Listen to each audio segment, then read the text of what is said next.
জীবনে যদি অনেক বড় হতে চাও তাহলে আপনি 5টা কাজ ছেড়ে দিন।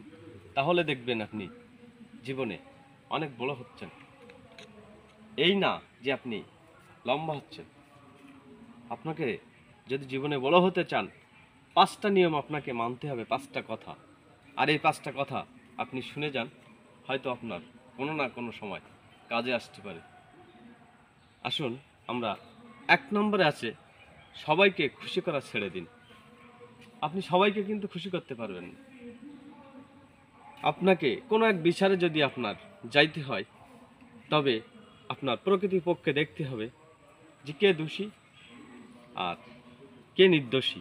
আপনি যখন দোষীর পক্ষপাতী হচ্ছেন, তখন কিন্তু আপনি এক পক্ষের কাছে ভালো আছেন, অন্য পক্ষের কাছে খারাপ হচ্ছেন। আপনি চাচ্ছেন যে আমি 2 পক্ষ ধরে রাখবো। সাবধান, আপনি যখনই 2 পক্ষ ধরে রাখতে যাবেন, তখনই কিন্তু আপনি জীবনে বড় মানুষ হতে পারবেন না। আপনার দলীয় যখন আপনি টান দিবেন, তখন আপনি অন্য একজনের কাছে খারাপ হয়ে যাবেন, আপনি মহান আল্লাহ পাকের কাছে পাপী হয়ে যাবেন। আপনি ন্যায্য বিচার করতে পারেননি। তা আপনি সবাইকে খুশি করা বাদ দিয়ে একজনকে খুশি করুন, যে ন্যায্য তাকে খুশি করুন। তাহলে দেখবেন আপনি বড় ধরনের সম্মান পাবেন মানুষের কাছ থেকে। হয়তো 5 জনের কাছ থেকে আপনি বোকা হয়ে যাবেন, রাগান্বিত হবে তারা, কিন্তু আপনি মহান আল্লাহর কাছে অসংখ্য মানুষের কাছে আপনি বড় স্থান পাবেন, সম্মানের পাত্র হয়ে যাবেন। তাই সবাইকে খুশি করা ছেড়ে দিন, আপনি বড় হয়ে যাবেন। নাম্বার 2, অন্যের কাছ থেকে বেশি আশা করবেন না। কখনো অন্যের কাছ থেকে বেশি আশা করবেন না। আপনি সবাইকে দিতে থাকুন, দান বেশি করতে থাকুন। আপনি মানুষকে বেশি বেশি করে দেন।